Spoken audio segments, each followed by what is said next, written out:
History tells us the Wendigo is a myth. Biology tells us it is a backup plan. In the frozen corridors of the North American wilderness, there is a point where the temperature drops so low that morality literally freezes and breaks.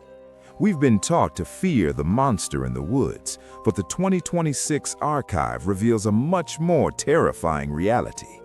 The Wendigo isn't something you encounter, it is something you activate. It is a latent, ancient survival program buried deep within the human genome, a break glass in case of emergency switch that flips when the body enters the final desperate stage of starvation. The transformation described by the Algonquian people, the elongated limbs, the skin like gray parchment, the heart of ice, isn't supernatural. It is a description of hyper-survival syndrome. When the human body begins to consume its own heart muscle to stay alive, the brain undergoes a predatory shift. Empathy is the first thing to die. The eyes dilate to capture every photon in the winter darkness, and the nervous system begins to vibrate at a frequency of pure, unadulterated hunger. You don't become a spirit, you become a biologically optimized harvesting machine. In 2026, spectral imaging of permafrost grave sites has uncovered a chilling anomaly. Skeletal remains where the bone density has increased by 400% in a matter of weeks. This isn't growth, it's a fossilization of the living. The archive suggests that under extreme cold, certain extremophile proteins can rewrite human DNA on the fly. You aren't turning into a monster. Your body is trying to build a suit of armor made of your own calcified pain to keep you from freezing to death. The frost is creeping up the walls of the archive, and the true crime cases are about to get much darker. If you want to survive the winter of the algorithm, hit subscribe now. Once the hunger begins, the archive is the only place left to hide. The most documented case of the Wendigo Switch belongs to Swift Runner, a man who entered the history books not as a killer, but as a biological void. In the winter of 1878, Swift Runner was a well-respected trapper, a father of 6, and a man of high character. But after months of isolation in a cabin buried under 10 feet of snow, something in the air changed. When he finally emerged and walked into the St. Laurent mission, he was well-fed, muscular, and glowing with a terrifying vitality. His family, however, had simply vanished. The 2026 forensic reconstruction of his campsite tells a story that the original investigators were too horrified to write down. Swift Runner hadn't just succumbed to cannibalism, he had performed a surgical harvest. The archive's analysis of the bone fragments shows precision markings that suggest he wasn't eating out of desperation, he was eating for enhancement. He reported hearing the wind of the north calling his name, a symptom we now recognize as acute auditory hallucination caused by the sudden activation of dormant neural pathways. During his trial, Swift Runner was remarkably calm, describing the Wendigo spirit not as a demon, but as a new clarity. He claimed that after the first taste of human marrow, the cold no longer bothered him. He could see through walls. He could hear the heartbeat of a rabbit 3 miles away. He had reached a state of apex consciousness. This is the true crime of the Wendigo.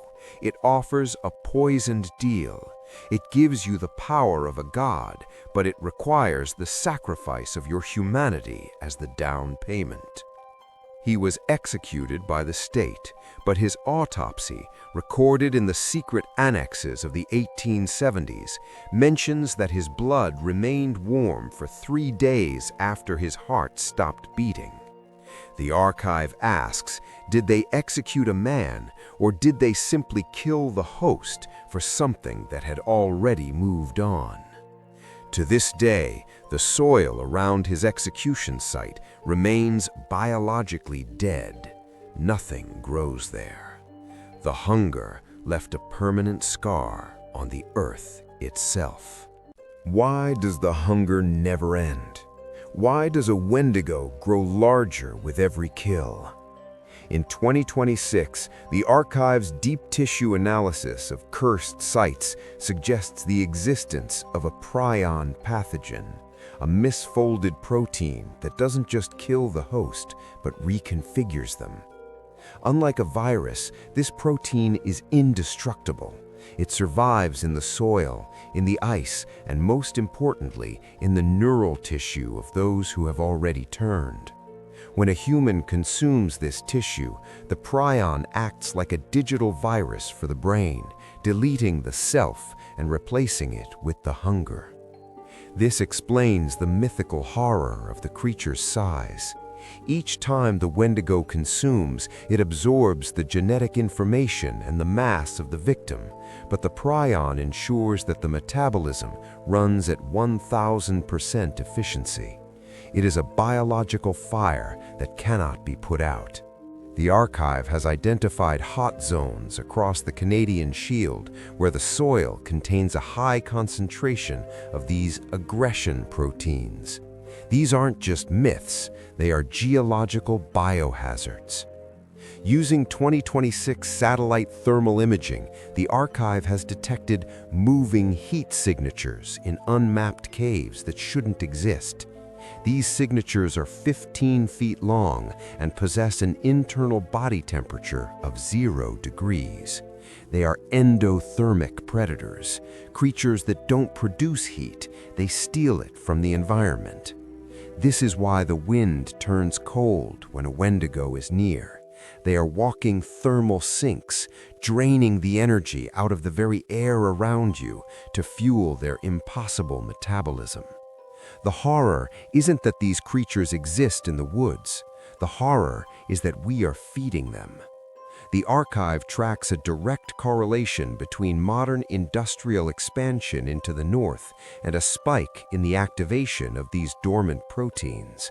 As the permafrost melts, the Wendigo Prion is being released into the water table. We are no longer looking at a legend of the 1800s. We are looking at a potential global hunger event. The 90-day death sentence of the gladiator is a mercy compared to the eternal starvation of the Wendigo. The Wendigo is the ultimate outlier. It is the shadow of our own ambition. We look at the story of Swift Runner with disgust, but the 2026 archive points out a chilling irony.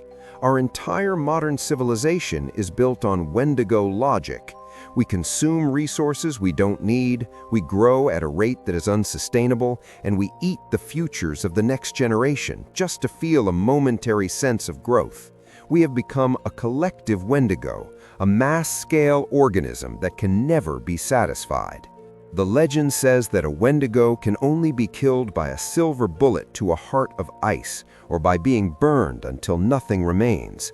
But how do you burn a concept? How do you kill a hunger that has become the foundation of our economy? The archive's 2026 data suggests that the Wendigo shift is now occurring in the digital space.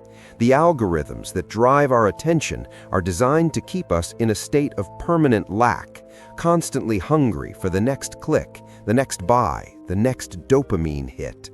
You are standing at the edge of the tree line. You can hear the wind whispering your name, promising you the clarity that Swift Runner found. You have a choice. You can remain small, human, vulnerable, and mortal, or you can accept the prion and become an outlier that never dies but never sleeps. Which one do you choose? Do you choose embers, to stay by the fire and die as a man, or do you choose the void, to step into the cold and become the hunger itself? Type your choice in the comments. I will be hearting the responses that show the true predator instinct.